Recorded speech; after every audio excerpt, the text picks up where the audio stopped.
দূরপাল্লার ট্রেনে টিকিট না কেটে উঠে পড়ার ঘটনা নতুন কিছু নয়। অনেক সময় চেকিংয়ের সময় ধরা পড়েন অনেক যাত্রীরা, কিন্তু কনফার্ম টিকিট থাকা সত্ত্বেও ট্রেনে উঠে নিজের আসনে বসতে পেলেন না একজন যাত্রী।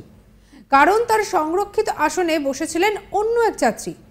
কিন্তু এই ধরনের ঘটনায় তো যিনি আসন দখল করে রয়েছেন তারই তো আসলে আসন ছেড়ে দেওয়া উচিত, কিন্তু এই ক্ষেত্রে সেটি হয়নি।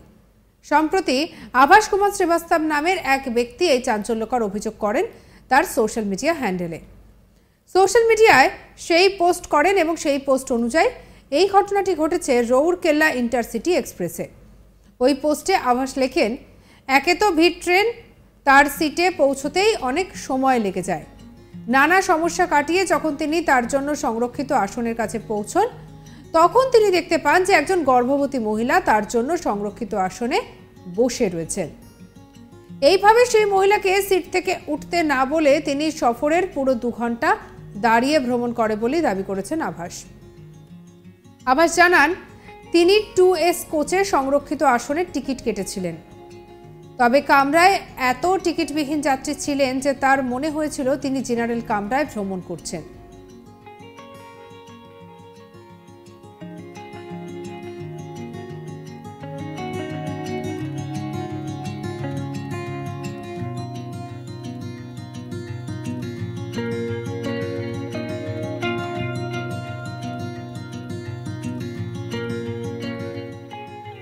ভাইরাল পোস্টে আভাস লিখেছেন, যাত্রার 4 দিন আগে আমি আমার আসন সংরক্ষিত করেছিলাম, কিন্তু কামরায় উঠে দেখি আমার আসন পর্যন্ত পৌঁছানো প্রায় অসম্ভব।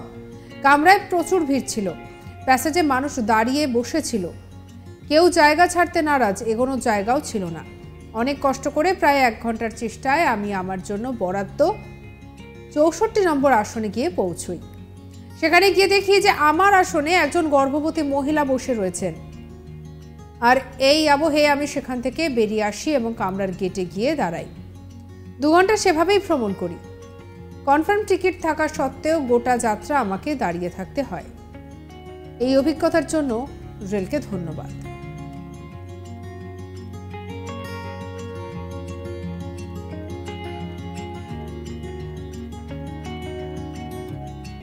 এই ঘটনায় আবার একটি ছবি পোস্ট করেছেন ওই ব্যক্তি এবং তিনি বলেছেন যে এই ঘটনার জন্য ধন্যবাদ।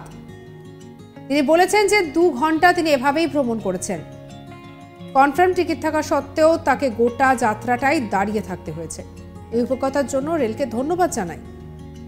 এই পোস্টের সঙ্গে ভিড় ট্রেনের একটি ছবিও পোস্ট করেছেন আভাস। আভাসের এই পোস্টটি ভাইরাল হয়ে যায় সোশ্যাল মিডিয়ায়।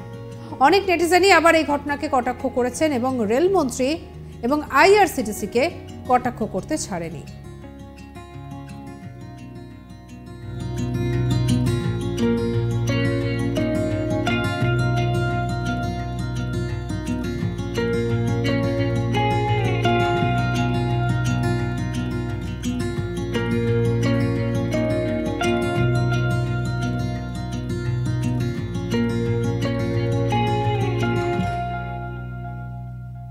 দূরপাল্লার ট্রেনের টিকিট না কেটে উঠে পড়ার ঘটনা একেবারেই নতুন কিছু নয়। অনেক সময় চেকিংয়ের সময় ধরা পড়েন এই সমস্ত যাত্রীরা, কিন্তু কনফার্ম টিকিট থাকা সত্ত্বেও ওই ব্যক্তি তার সিটে বসেননি। তার কারণ, তার জন্য সংরক্ষিত আসনে বসেছিলেন একজন গর্ভবতী মহিলা, তার টিকিট ছিল না।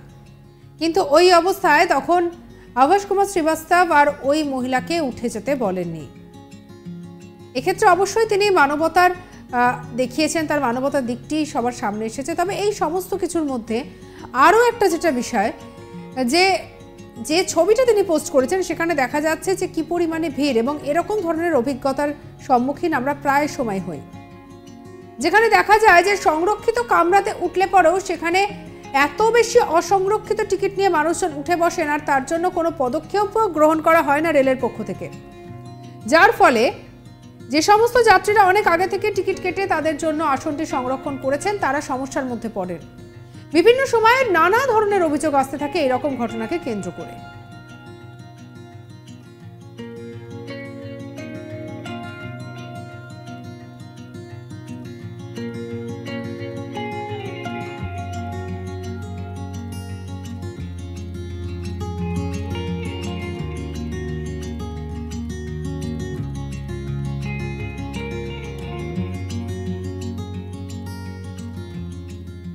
সঙ্গে রাখুন আজ তাক বাংলার ইউটিউব চ্যানেলকে। আপনার কোনো অভিজ্ঞতা থাকলে এরকম টাইপের আপনিও জানাতে পারেন কমেন্ট সেকশন। এছাড়া অন্যান্য খবরের জন্য লাইক করুন, শেয়ার করুন, সাবস্ক্রাইব করুন আজ তাক বাংলার ইউটিউব চ্যানেল এবং হোয়াটসঅ্যাপ চ্যানেলটিকে ফলো করতে ভুলবেন না।